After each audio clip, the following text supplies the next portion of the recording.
जय शिव शंकर। बोले शंकर भगवान की जय। आप सभी दर्शकों को श्रवण मास के 17वें दिन की ढेरों शुभकामनाएं। प्रिय भक्तों, आज सावन का 17वां दिन है और आप सुन रहे हैं श्रवण मास महात्म्य। श्रवण मास महात्म्य में आज आप 17वें दिन की कथा 17वां अध्याय श्रवण करेंगे। ये महात्म्य स्कंद पुराण में वर्णित है, जहां भगवान ईश्वर सनत कुमार संवाद से आप इसको श्रवण कर रहे हैं। ये परम कल्याणकारी महात्म्य है, जिसमें भगवान शंकर स्वयं बताते हैं कि ये जो माह है, श्रवण माह, ये सर्वाधिक कल्याण करने वाला है। भगवान शंकर कहते हैं कि ये वैशाख, कार्तिक और माघ मास से भी अधिक पुण्य देने वाला है। इसका प्रत्येक दिन व्रत करने के लिए सर्वोत्तम है। भगवान श्रवण मास में किए जाने वाले व्रतों की महिमा बता रहे हैं। उन्होंने वार के अनुसार जो व्रत किए जाते हैं उनकी महिमा का श्रवण कराया। फिर सनत कुमार जी कहते हैं कि प्रभु, इसकी तिथियों के अनुसार जो व्रत किए जाते हैं उनका वर्णन कीजिए। तो भगवान शंकर जो व्रत हैं श्रवण मास के, उनका वर्णन कर रहे हैं। इसी में आज आप अष्टमी को जो व्रत किया जाता है और पवित्र निर्माण विधि जो है और नवमी का जो कृत्य है, उसके विषय में भगवान शंकर वर्णन करेंगे कि हमें अष्टमी और नवमी को श्रवण मास के शुक्ल पक्ष में क्या करना चाहिए। अष्टमी और नवमी दोनों ही तिथियां आने वाली हैं, तो आप इस ज्ञानवर्धक आज के अध्याय का श्रवण करें और इसका खूब लाभ लें। आपसे निवेदन है कि ये अध्याय का वीडियो है, महात्म्य का वीडियो है, तो कृपया एक बार लाइक अवश्य कर दीजिएगा। भगवान शंकर की कृपा प्राप्त करने के लिए, श्रवण मास महात्म्य पुण्य फल प्राप्त करने के लिए कमेंट बॉक्स में अवश्य लिखिएगा जय शिव शंकर या हर हर महादेव। चैनल पर नए हैं और सभी व्रत त्योहारों की सही जानकारी पाते रहना चाहते हैं, आप चाहते हैं कि आपको सभी व्रत त्योहार के सही महात्म्य सुनने को मिलते रहें, तो सब्सक्राइब कीजिए और बेल आइकन को प्रेस कीजिए। आइए प्रिय भक्तों, अब हम भगवान शंकर का ध्यान करते हुए और परम पूज्य गुरुदेव के चरणों की वंदना करते हुए आज के अध्याय को आरंभ करते हैं। बोले शंकर भगवान की जय। गुरुर्ब्रह्मा गुरुर्विष्णु गुरुर्देवो महेश्वरः गुरुर्साक्षात् परब्रह्म तस्मै श्री गुरुवे नमः। बोलिए परम पूज्य गुरुदेव महाराज की जय। या देवी सर्वभूतेषु मां सरस्वती रूपेण संस्थिता नमस्तस्यै नमस्तस्यै नमस्तस्यै नमो नमः। बोलिए सरस्वती महारानी की जय।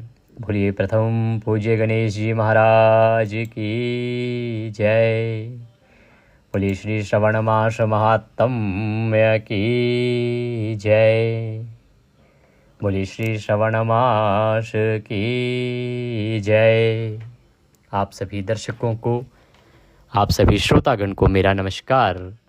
आइए आज की कथा आरंभ करते हैं।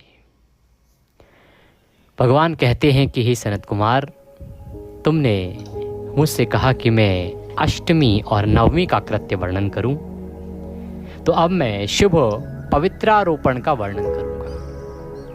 सप्तमी तिथि को अधिवासन करके अष्टमी तिथि को पवित्रों को अर्पण करना चाहिए। जो पवित्रक बनवाता है उसके पुण्य फल को सुनो। जो पवित्रक बनवाता है उसे क्या पुण्य फल मिलता है। सभी प्रकार के यज्ञ, व्रत तथा दान करने और सभी तीर्थों में स्नान करने का फल मनुष्य को केवल पवित्र धारण करने से प्राप्त हो जाता है, क्योंकि भगवती शिवा सर्वव्यापिनी है। इस व्रत से मनुष्य धनहीन नहीं होता, उसे दुख, पीड़ा तथा व्याधियां नहीं होती, उसे शत्रुओं से होने वाला भय भी नहीं होता और वह कभी ग्रहों से पीड़ित नहीं रहता। इससे छोटे बड़े सभी कार्य सिद्ध हो जाते हैं। हे सनत कुमार, मनुष्यों तथा राजाओं के, विशेष करके स्त्रियों के पुण्य की वृद्धि के लिए इससे श्रेष्ठ और कोई अन्य व्रत नहीं है। हे तात, सौभाग्य प्रदान करने वाले इस व्रत को मैंने आपके प्रति स्नेह से कारण बताया है।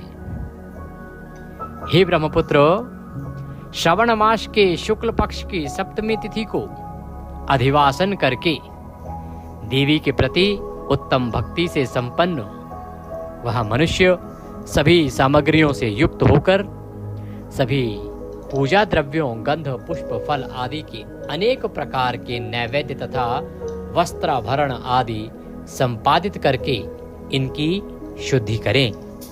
भगवान कहते हैं कि इसके बाद पंचगव्य का प्राशन कराएं, चरु से दिग्बली प्रदान करें तथा अधिवासन करें। उसके बाद सदृश वस्त्रों तथा पत्रों से इस पवित्र को आच्छादित करें। पुनः देवी के उस मूल मंत्र से उसे 100 बार अभिमंत्रित करके सर्व शोभा समन्वित उस पवित्र को देवी के समक्ष स्थापित करें। इसके बाद देवी का मंडप बनाकर रात्रि में जागरण करें और नट, नर्तक तथा वारांगनाओं के अनेक विध कुशल समूहों और गाने बजाने तथा नाचने की कला में प्रवीण लोगों को देवी के समक्ष स्थापित करें। उसके बाद प्रातःकाल विधिवत स्नान करके पुनः भोग प्रदान करें। इसके बाद विधिवत देवी की पूजा करके स्त्रियों तथा द्विजों को भोजन कराएं। पहले देवी को पवित्र अर्पण करें और अंत में दक्षिणा प्रदान करें। भगवान कहते हैं कि अपनी सामर्थ्य के अनुसार कार्य सिद्ध करने वाले उस नियम को धारण करें। राजा को प्रयत्न पूर्वक स्त्री के प्रति आसक्ति, जुआ, आखेट तथा मांस आदि का परित्याग कर देना चाहिए और ब्राह्मणों तथा आचार्यों को विशेष रूप से स्वाध्याय का और वैश्यों को खेती का कार्य तथा व्यवसाय नहीं करना चाहिए। 7, 5, 3, 1 अथवा आधा दिन ही त्याग पूर्वक रहना चाहिए और देवी के कार्यों में निरंतर अपने मन में आसक्ति बनाए रखनी चाहिए। भगवान शंकर कहते हैं, प्रिय भक्तों की हे मुनि सत्तम, जो बुद्धिमान व्यक्ति विधान पूर्वक पवित्रारोपण नहीं करता उसकी वर्ष भर की पूजा व्यर्थ हो जाती है। अतः मनुष्य को चाहिए कि देवी परायण तथा भक्ति से संपन्न होकर प्रत्येक वर्ष शुभ पवित्रारोपण अवश्य करे। कर्क अथवा सिंह राशि में सूर्य के प्रवेश करने पर शुक्ल पक्ष की अष्टमी को देवी पवित्रक अर्पित करना चाहिए। हे सनत, इसके ना करने में दोष होता है, इसे नित्य करना बताया गया है। तो इस वर्ष प्रिय भक्तों, जो अभी अष्टमी आएगी, यह सिंह की राशि की जो संक्रांति है सूर्य की, उसके बाद ही आ रही है। ये उत्तम दिन है इस कर्म को करने के लिए। सनत कुमार कहते हैं कि हे देवदेव, हे महादेव, आपने जिस पवित्र का कथन किया वह कैसे बनाया जाना चाहिए, उसकी संपूर्ण विधि बताएं कि वह पवित्र बनाएं कैसे।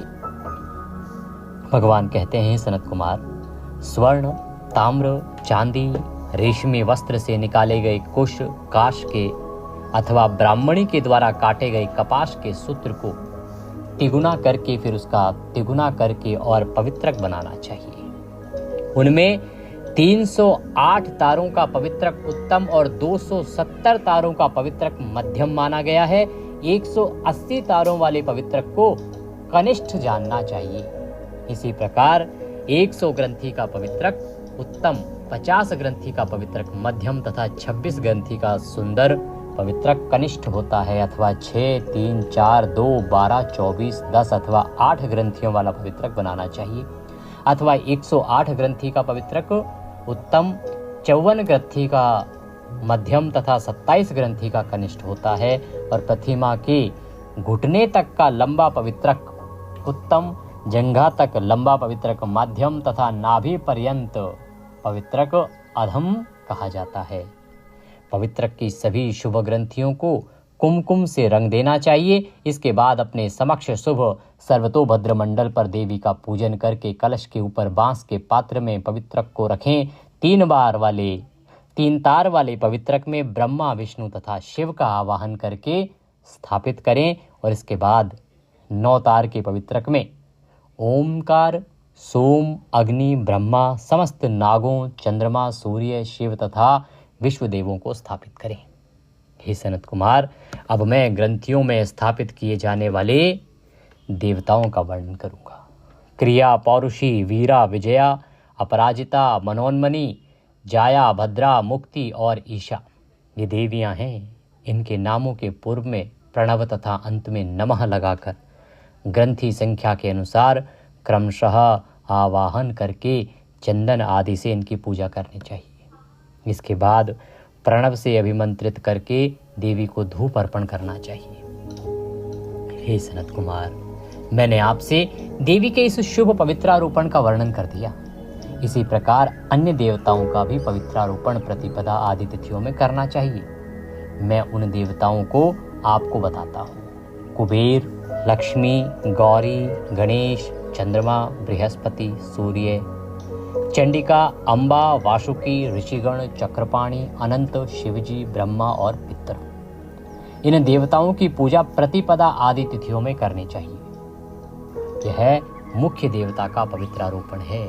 उनके अंग देवता का पवित्रक 3 सूत्रों का होना चाहिए। यह सुन के भगवान शंकर आगे कहते हैं, विप्रेंद्र, अब मैं श्रवण मास के दोनों पक्षों की नवमी तिथियों के करणीय कृत्य को बताऊंगा कि नवमी तिथि पर क्या करना चाहिए। इस दिन कुमारी नामक दुर्गा की यथाविधि पूजा करनी चाहिए। दोनों पक्षों की नवमी के दिन नक्त व्रत करें और उसमें दुग्ध तथा मधु का आहार ग्रहण करें। दूध और शहद का आहार ग्रहण करें अथवा उपवास करें। उस दिन कुमारी नामक उन पापनाशिनी दुर्गा चंडिका की चांदी की मूर्ति बनाकर भक्ति पूर्वक सदा उनका अर्चन करें। गंध, चंदन, कनेर के पुष्पों, दशांग, धूप और मोदकों से उनका पूजन करें। उसके बाद कुमारी कन्या, स्त्रियों तथा विप्रों को श्रद्धा पूर्वक भोजन कराएं। फिर मौन धारण करके स्वयं बिल्व पत्र का आहार ग्रहण करें। इस प्रकार जो मनुष्य अत्यंत श्रद्धा के साथ दुर्गा जी की पूजा करता है वह उस परम स्थान को जाता है जहाँ देव बृहस्पति विद्यमान है। हे विधिनंदन, यह मैंने आपसे नवमी तिथि का कृत्य कह दिया। यह मनुष्यों के सभी पापों को नाश करने वाला, सभी संपदाएं प्रदान करने वाला, पुत्र पौत्र आदि उत्पन्न करने वाला और अंत में उन्हें उत्तम गति प्रदान करने वाला है। हे सनत कुमार, इसका जो श्रवण करता है उसको मेरी कृपा प्राप्त होती है, उसके सभी पापों का नाश होता है। बोले शंकर भगवान की जय। इस प्रकार श्री स्कंद पुराण के अंतर्गत ईश्वर सनत कुमार संवाद में श्रावण मास महात्म्य में अष्टमी तिथि को देवी पवित्रारोपण नामक 17वां अध्याय पूर्ण हुआ। बोले गौरी शंकर भगवान की जय। प्रिय भक्तों, आज की कथा के निमित्त यदि दक्षिणा आदि कुछ भी अर्पित करना चाहते हैं तो आपके स्क्रीन पर एक QR कोड आएगा, उसको स्कैन करके उस पर भेज सकते हैं। आइए अब हम आज की जो विशेष तिथि है तृतीया, जिसे हम हरियाली तीज कहते हैं, तो हरियाली तीज की कथा सुनते हैं जो भगवान शंकर के द्वारा कही गई है। क्योंकि जिस दिन जो व्रत होता है उसकी कथा महात्म्य में हम आपको अवश्य सुनाते हैं। आइए श्रवण करते हैं हरियाली तीज व्रत कथा। एक समय की बात है, कैलाश पर्वत पर भगवान शिव माता पार्वती के साथ विराजमान थे। चारों ओर हरियाली छाई हुई थी, मंद मंद सुगंधित हवा चल रही थी। देवता, ऋषि, मुनि और गण भगवान शिव की सेवा में उपस्थित थे। उसी समय माता पार्वती ने भगवान शिव से कहा, हे महादेव, मैं आपके चरणों में एक बात जानना चाहती हूँ। ऐसा कौन सा व्रत और साधन है प्रभु जिसके प्रभाव से स्त्रियों को अखंड सौभाग्य, पति का प्रेम और वैवाहिक जीवन में सुख की प्राप्ति होती है? भगवान शिव मुस्कुराए और कहने लगे, हे देवी, तुम्हारे द्वारा किया गया वह व्रत संसार में अत्यंत पवित्र माना जाएगा। तुमने मुझे पति रूप में प्राप्त करने के लिए अनेक जन्मों तक कठोर तपस्या की थी। यह तुम्हारा पहला जन्म नहीं है। तुम्हारी उसी तपस्या की कथा सुनने मात्र से स्त्रियों को पुण्य की प्राप्ति होती है। तुम्हारे द्वारा किया गया वही व्रत समस्त स्त्रियों को उत्तम सौभाग्य प्रदान करता है। तब माता पार्वती ने हाथ जोड़कर कहा, हे प्रभु, कृपा करके मुझे अपनी उस तपस्या की पूरी कथा सुनाइए। मुझे कुछ ज्ञात नहीं है। मुझे वह कथा सुनाइए जिससे संसार की स्त्रियां भी इसका महत्व समझ सकें। तब भगवान शिव ने कहना आरंभ किया और माता पार्वती के पूर्व जन्म की कथा सुनाई। भगवान शंकर कहते हैं कि हे देवी, पूर्व जन्म में तुम राजा हिमालय के घर पुत्री के रूप में जन्मी थी। बचपन से ही तुम्हारे मन में मुझे पाना और अपना पति बनाने की इच्छा थी। जब तुम्हें ज्ञात हुआ कि भगवान शिव ही तुम्हारे लिए योग्य वर हैं, तब तुमने मुझे प्राप्त करने के लिए कठोर तपस्या करने का संकल्प लिया। तुमने राजमहल के सुखों का त्याग कर दिया, वन में जाकर तपस्या करने लगी। कभी तुमने केवल फल खाकर दिन बिताए, कभी सूखे पत्तों का सेवन किया और कई बार तो बिना अन्न जल के भी शिव ध्यान करती रही। देवी, तुम्हारी तपस्या बहुत कठिन थी। ग्रीष्म ऋतु में तुम तेज धूप में बैठकर तप करती थी, अपने चारों ओर अग्नि जलाकर उसके केंद्र में बैठकर तप करती थी, और वर्षा ऋतु में खुले आकाश के नीचे बैठकर भीगते हुए मेरा ध्यान किया करती थी। जब शीत ऋतु आती थी तो तुम्हारी साधना रुकती नहीं थी और कठिन हो जाती थी। तुम जल के भीतर खड़ी होकर उस शीत में मेरा ध्यान किया करती थी।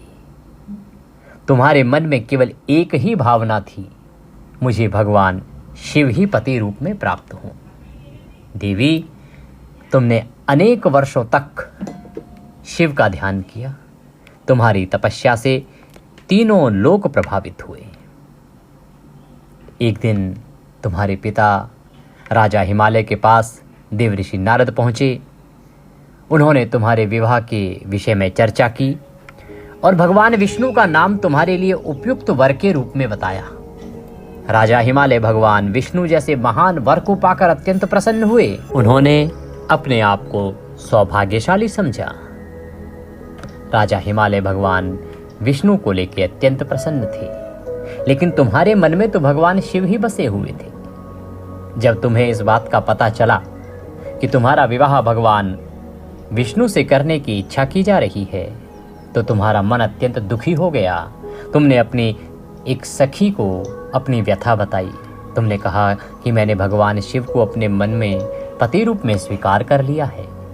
मैं किसी अन्य को पति के रूप में स्वीकार नहीं कर सकती। यदि मेरा विवाह भगवान शिव से नहीं हुआ तो मैं जीवन भर तपस्या करूंगी। तुम्हारी सखी ने तुम्हें सांत्वना दी और तुम्हें ऐसे स्थान पर ले गई जहां तुम्हें कोई खोज नहीं सकता था।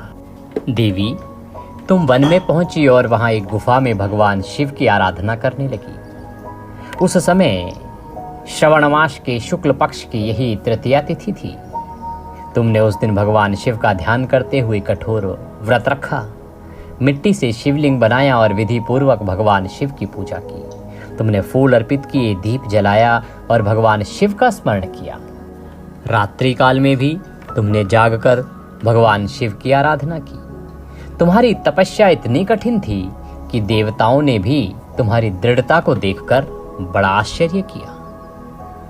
तुमने और तुम्हारे मन में किसी प्रकार का मोह नहीं था। तुम्हारा संकल्प अटल था। तुमने भगवान शिव से प्रार्थना की, हे महादेव, यदि मेरी तपस्या सच्ची है, यदि मेरे मन में आपके प्रति भक्ति सच्ची है, तो कृपा करके मुझे अपने चरणों की सेवा प्रदान करें और मुझे पति रूप में प्राप्त हो तथा पत्नी रूप में स्वीकार करें। तुम्हारी कठोर तपस्या से भगवान शिव प्रसन्न हुए।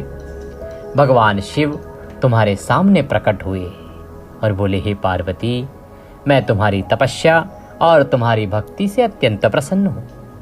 तुमने मुझे पति रूप में प्राप्त करने के लिए जो साधना की है, वह संसार में सदैव स्मरण की जाएगी। भगवान शिव ने तुम्हें वरदान दिया, हे देवी, मैं तुम्हें अपनी पत्नी रूप में स्वीकार करता हूँ। माता पार्वती की आंखों में प्रसन्नता के आंसू आ गए। प्रिय भक्तों, उन्होंने भगवान शिव के चरणों में प्रणाम किया और कुछ समय के बाद हिमालय को भी अपनी पुत्री की इच्छा और तपस्या का ज्ञान हुआ। उन्होंने भगवान शिव के साथ पार्वती के विवाह को स्वीकार कर लिया। इस प्रकार माता पार्वती को भगवान शिव पति रूप में प्राप्त हुए। भगवान शिव ने माता पार्वती से कहा कि हे देवी, जिस प्रकार तुमने मुझे प्राप्त करने के लिए श्रद्धा और निष्ठा से व्रत किया, उसी प्रकार जो स्त्री श्रद्धा पूर्वक हरियाली तीज का व्रत करती है, भगवान शिव और तुम्हारी पूजा करती है, उसके जीवन में सुख, शांति और सौभाग्य की कामना अवश्य पूर्ण होती है। माता पार्वती ने भगवान शिव से कहा, हे प्रभु, जो स्त्रियां इस व्रत को करें उन्हें क्या करना चाहिए? भगवान शंकर बोले, उन्हें प्रातः काल स्नान करके स्वच्छ वस्त्र धारण करने चाहिए, अपने सामर्थ्य के अनुसार व्रत का संकल्प करना चाहिए, भगवान शिव और माता पार्वती की पूजा करनी चाहिए, शिवलिंग का पूजन करना चाहिए, माता पार्वती को सुहाग की 16 वस्तुएं अर्पित करनी चाहिए। धूप, दीप, फूल, फल और नैवेद्य अर्पित करके श्रद्धा से पूजन करके प्रार्थना करनी चाहिए। इस दिन कथा का श्रवण और भगवान शिव पार्वती का स्मरण विशेष फलदायी माना गया है देवी, अतः अवश्य ही कथा सुननी चाहिए और शिव पार्वती विशेष चरित्र श्रवण करना चाहिए। रात्रि में जागरण करके भजन और कीर्तन और भगवान का स्मरण करना भी पुण्यदायक कहा जाता है। इस दिन जितना हो सके भगवान गौरी शंकर का भजन करना चाहिए, कीर्तन करना चाहिए और भगवान का स्मरण करना चाहिए। इससे पुण्य की प्राप्ति होती है और व्रती के पुण्य फल में भी बढ़ोतरी होती है। हरियाली तीज के दिन सुहागिन महिलाएं माता पार्वती को सुहाग की सामग्री अर्पित करती हैं। माता पार्वती को सिंदूर, चूड़ियाँ, मेहंदी, चुनरी, बिंदी, काजल और अन्य सामग्री श्रद्धा से अर्पित की जाती है। महिलाएं माता पार्वती से प्रार्थना करती हैं कि हे माँ गौरी, जिस प्रकार आपको भगवान शिव जैसा पति प्राप्त हुआ और आपका दाम्पत्य जीवन संसार के लिए आदर्श बना, उसी प्रकार हमारे परिवार में भी प्रेम, सुख, शांति और सौभाग्य बना रहे। कुंवारी कन्याएं भी माता पार्वती की पूजा करके मनोवांछित वर की कामना करती हैं।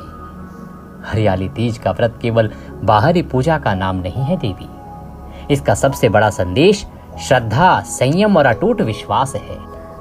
जिस प्रकार से तुमने अनेक कठिनाइयों के बाद भी अपनी साधना नहीं छोड़ी, इसीलिए इस व्रत के माध्यम से मनुष्य को यह शिक्षा ग्रहण करनी चाहिए कि जीवन में कठिन परिस्थितियां आएं तो भी हमें अपने अच्छे संकल्प और धर्म के मार्ग को नहीं छोड़ना चाहिए। जो व्यक्ति सच्चे मन से इस दिन गौरी शंकर का पूजन करता है, उनका स्मरण करता है, इस कथा का श्रवण करता है या पठन करता है, उसको उसकी मनवांछित इच्छाएं प्राप्त होती हैं। उसके मन में शांति और भक्ति का भाव उत्पन्न होता है। भगवान शिव कहते हैं, हे देवी, जो मनुष्य श्रद्धापूर्वक इस कथा को सुनता है, पढ़ता है, वह तुम्हारी भक्ति प्राप्त करता है। जो स्त्रियां श्रद्धा और सामर्थ्य के अनुसार हरियाली तीज का व्रत करती हैं, वे अपने दाम्पत्य जीवन के सुख और अखंड सौभाग्य की कामना करती हैं। कुंवारी कन्याएं भी अच्छे जीवन साथी की कामना से तुम्हारी पूजा करती हैं। कथा का श्रवण करने से मनुष्य को धर्म, भक्ति और सदाचार की प्रेरणा मिलती है, उसके पापों का नाश होता है। अब माता पार्वती ने भगवान शिव के चरणों में प्रणाम किया और कहा, प्रिय भक्तों, माँ कहती हैं कि हे महादेव, आपकी कृपा से संसार की स्त्रियों को इस व्रत का महत्व प्राप्त हो। जो भी स्त्री श्रद्धापूर्वक आपकी और मेरी पूजा करे, उसके घर में सुख और शांति बनी रहे और उसके जीवन में प्रेम और सौभाग्य का वास हो। भगवान शिव ने कहा, तथास्तु। देवताओं ने भगवान शिव और माता पार्वती की जय जयकार की। चारों ओर हरियाली छा गई, वातावरण फूलों की सुगंध से भर गया, आकाश से पुष्पों की वर्षा होने लगी। तभी से हरियाली तीज का यह पवित्र व्रत श्रद्धा और भक्ति के साथ किया जाने लगा। इसी के साथ यह हरियाली तीज की व्रत कथा यहाँ पूर्ण होती है। बोले गौरी शंकर भगवान की जय। बोलिए हरियाली तीज माता की जय। बोलिए पार्वती माता की जय। आप सभी श्रोतागणों को मेरा नमस्कार। आज की कथा यहाँ पूर्ण होती है। कथा के निमित्त यदि दक्षिणा आदि कुछ भी अर्पित करना चाहते हैं तो आपकी स्क्रीन पर एक QR कोड आ रहा होगा, उसको स्कैन करके उस पर भेज सकते हैं। और प्रिय भक्तों, यदि आप हमारे साथ WhatsApp पे जुड़ना चाहते हैं जिससे कि आपको सभी कथाएं सभी जानकारियां सीधे मोबाइल पर आनी आरंभ हो जाएं, तो आपकी स्क्रीन पर एक नंबर आ रहा होगा 900 से, उस पर WhatsApp मैसेज कीजिए, लिखिए कि आप सभी तिथि त्यौहार की जानकारी पाना चाहते हैं, तो हम आपको अपने साथ WhatsApp पर ऐड करेंगे और फिर सब जानकारी सीधे मोबाइल पर आनी आरंभ हो जाएगी। ये सुविधा आपके लिए निःशुल्क है, आपको इसका लाभ अवश्य लेना चाहिए। प्रिय भक्तों, आप हमारे चैनल पर नए हैं तो सब्सक्राइब कर लीजिए, क्योंकि ये एक प्रतिष्ठित ज्योतिष संस्थान का चैनल है। यहाँ पर सभी जानकारियाँ ज्योतिष शास्त्र और पंचांग के आधार पर प्रदान की जाती है। सही जानकारियाँ पाने के लिए अभी चैनल को सब्सक्राइब करें और बेल आइकन को प्रेस करें। आज कल्याणकारी शिव महापुराण की कथा अवश्य सुनिएगा और श्रवण मास महात्म्य भी प्रतिदिन अवश्य श्रवण कीजिएगा। हर हर महादेव।